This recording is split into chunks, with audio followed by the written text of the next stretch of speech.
ପରାଶରଙ୍କ ମତରେ ସିଂହ ରାଶି ପରେ ଦ୍ୱିତୀୟ ସବୁଠାରୁ ଗ୍ୟାଜେଟେଡ୍ ରାଶି ହେଉଛି ଧନୁ ରାଶି। ଏହି ରାଶିର ବ୍ୟକ୍ତିମାନେ ଜଣେ ବଡ଼ ଲୋକ ଅର୍ଥାତ୍ ବଡ଼ ମହାପୁରୁଷ ହେବାର ସାମର୍ଥ୍ୟ ରଖିଥାନ୍ତି। ସେହି ଧନୁ ରାଶିର ବ୍ୟକ୍ତିମାନଙ୍କ ପାଇଁ 18 ମେ 2025ରୁ ନେଇ 5 ଡିସେମ୍ବର 2026 ଦୀର୍ଘ 18 ମାସ କାଳ ରାହୁ ଆପଣମାନଙ୍କର ତୃତୀୟ ଭାବରେ ଗୋଚର କରିବାକୁ ଯାଉଛନ୍ତି, ଯାହାଦ୍ୱାରା କି ଧନୁ ରାଶିର ବ୍ୟକ୍ତିମାନଙ୍କ ଉପରେ କ'ଣ ସବୁ ପ୍ରଭାବ ପଡ଼ିବ ସେହି ବିଷୟରେ ଆଜି ଆମେ ଡିଟେଲ୍ସରେ ଆଲୋଚନା କରିବା ଆଜିର ଏହି ଭିଡ଼ିଓରେ। ନମସ୍କାର, ମୁଁ ସୁଭାଶିଷ କୁଣ୍ଠ ସ୍ୱାଗତ କରୁଛି ମୋ ୟୁଟ୍ୟୁବ୍ ଚ୍ୟାନେଲକୁ। ରାହୁକୁ ତୃତୀୟ ଭାବରେ ଶୁଭ ବୋଲି ଧରାଯାଇଥାଏ।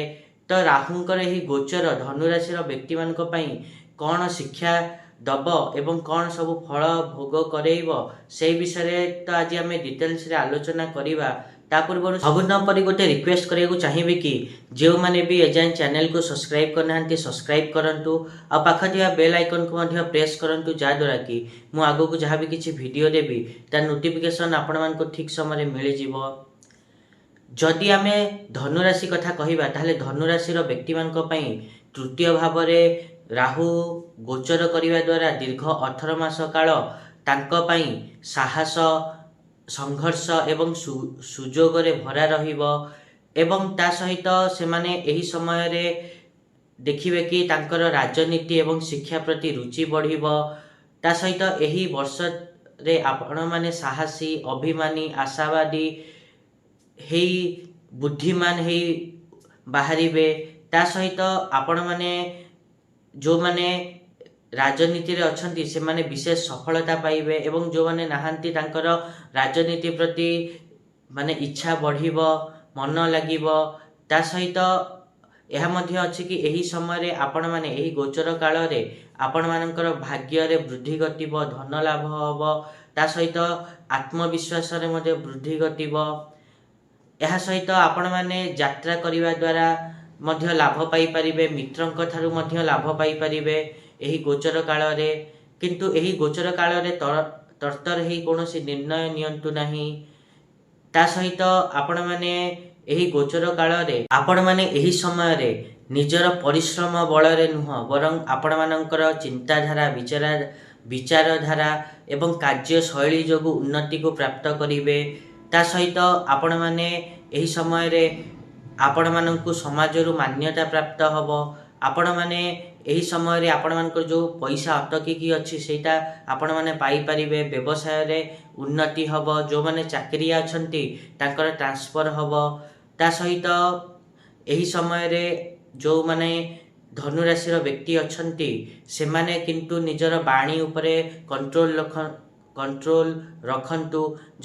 ଆପଣମାନଙ୍କ ବାଣୀ ଏହି ସମୟରେ କର୍କଶ ଏବଂ କଟୁ ହୋଇପାରେ, ଯାହାଦ୍ୱାରା କି ଆପଣମାନେ ନିଜେ ହିଁ ଦୁଃଖ କଷ୍ଟ ପାଇବେ ଏବଂ ନିଜ ପାଇଁ ନିଜେ ହିଁ ସମସ୍ୟାକୁ ଆଣିବେ। ତା ସହିତ ଯେତେବେଳେ ବି କୌଣସି ସାଙ୍ଗସାଥି ବା ସମ୍ପର୍କୀୟଙ୍କ ସହିତ କଥା ହେଉଛନ୍ତି ଟିକେ ଦେଖି ଚାହିଁ କଥା ହୁଅନ୍ତୁ, ନହେଲେ ଆପଣମାନଙ୍କ କର୍କଶ ବାଣୀ ଯୋଗୁଁ ଆପଣମାନଙ୍କ ସମ୍ପର୍କ ଖରାପ ହୋଇପାରେ। ତା ସହିତ ଆପଣମାନେ ଦେଖିବେ କି ଏହିସବୁ ସେତେବେଳେ ହେବ, ଯେଉଁ ମୁଁ କହିଲି କର୍କଶ ବାଣୀ ବିଷୟରେ, ସେଇଟା ସେତେବେଳେ ହେବ ଯେତେବେଳେ ଆପଣମାନଙ୍କ ଜନ୍ମକୁଣ୍ଡଳୀରେ ରାହୁ ଅଶୁଭ ସ୍ଥିତିରେ ବସିଥିବେ। ଯଦି ଆମେ ଓଭରାଲି ଗୋଚର କଥା କହିବା ତାହେଲେ ସମସ୍ତ ଧନୁରାଶିର ବ୍ୟକ୍ତିମାନଙ୍କୁ ଆକସ୍ମିକ ଭାଗ୍ୟ ଉଦୟ ଯୋଗୁଁ ବହୁତ ଲାଭ ହୋଇପାରେ, କିନ୍ତୁ ବଡ଼ ଭାଇଙ୍କ ଠାରୁ ଲାଭ ମିଳିବ ନାହିଁ। ପରିବାର ଏବଂ ଜୀବନସାଥୀ ସହିତ ସନ୍ତୁଳନ ରଖିକି ଚାଲିବାକୁ ପଡ଼ିବ ଏବଂ ଯେଉଁମାନେ ସୋସିଆଲ ମିଡ଼ିଆରେ ଅଛନ୍ତି, ମାର୍କେଟିଂରେ ଅଛନ୍ତି, ଆଡ଼ଭର୍ଟାଇଜମେଣ୍ଟରେ ଅଛନ୍ତି, ତାଙ୍କୁ ହଠାତ୍ ନେମ୍ ଫେମ୍ ମିଳିବାକୁ ଲାଗିବ, ଆପଣମାନେ ଦେଖିବେ। ତା ସହିତ ଆପଣମାନଙ୍କର ମନର ଇଚ୍ଛା ମଧ୍ୟ ପୂର୍ଣ୍ଣ ହେବ, କାର୍ଯ୍ୟରେ ସଫଳତା ପାଇବେ। ତା ସହିତ ଆପଣମାନେ ଦେଖିବେ କି ମନର ଶାନ୍ତି ଯୋଗୁଁ ଆପଣମାନେ ସମସ୍ୟାକୁ ସମାଧାନ ବି କରିପାରୁଛନ୍ତି ଏବଂ ତା ସହିତ ଆପଣମାନେ ଏହା ମଧ୍ୟ ଦେଖିବେ କି ସମୟରେ ଆପଣମାନେ କୁସଙ୍ଗତିରୁ ମଧ୍ୟ ଦୂରରେ ରହିବା ଆବଶ୍ୟକ ଏବଂ ଯେଉଁମାନେ ବିବାହ ପାଇଁ ଇଚ୍ଛୁକ ତାଙ୍କ ପାଇଁ ବିବାହର ସମ୍ଭାବନା ବଢ଼ିଯିବ। ତା ସହିତ ଆପଣମାନେ ଏହି ଗୋଚରରେ ବଳବାନ ଏବଂ ଦୀର୍ଘାୟୁ ହେବେ। ଯେଉଁମାନେ ଦୁଇ ଭାଇ ଅଛନ୍ତି ତାଙ୍କ ଭିତରେ ଦୂରତା ଆସିପାରେ ବା ଅନ୍ୟ अलगा हबार स्थिति आसीपे एवं जीवन साथी सहित इगो क्लास हो पारे अर्थात अहंकार जो किसी डिस्टर्बांस हो पारे ता सहित आपण समस्ते जानते कि राहुंकर 3टी दृष्टि अच्छी एवं आम से दृष्टि फल विषय आलोचना करवा राहुंकर यही गोचर काल में सप्तम भाव को दृष्टि पड़ुथिबार पंचम दृष्टि आपण मैंने देखिए कि आपण मैंने सांगसाथी सहित कौन जगह को बुली जावाई प्लान करें ता सहित आपण मैंने देखिए कि आपण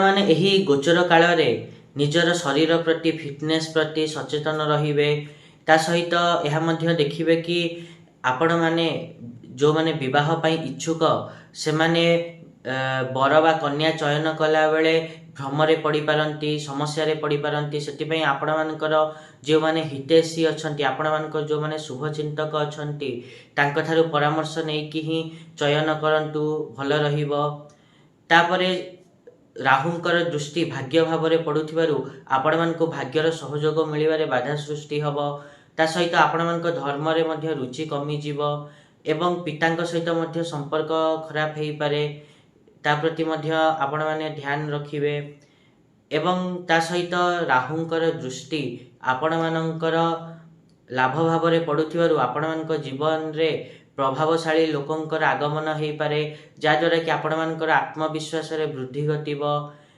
ता सहित आपण व्यवसाय रे नुआ नुआ विचारधारा अर्थात आइडिया को शामिल करिवे एवं राहुर दृष्टि भाग्य भाव में पड़ुथिबारु आपण मानकर काम मध्य केबे केबे पूरा मध्य हो जिवो एटा थिला धनुराशि व्यक्ति मानक पई राहुंकर गोचर किभली फल दब आशा करिवे कि मु जहाँ कहली आपण माने ठीक रे बुझी पाथिबे आ जदि वीडियो भल लागिछि ताहले निहात रूपे वीडियो को लाइक करंतु शेयर करंतु आ चैनल को सब्सक्राइब करिया पई तो जमाई भूलंतुनी आज पई एतिकी देखावा नेक्स्ट वीडियो रे रहुछि नमस्कार।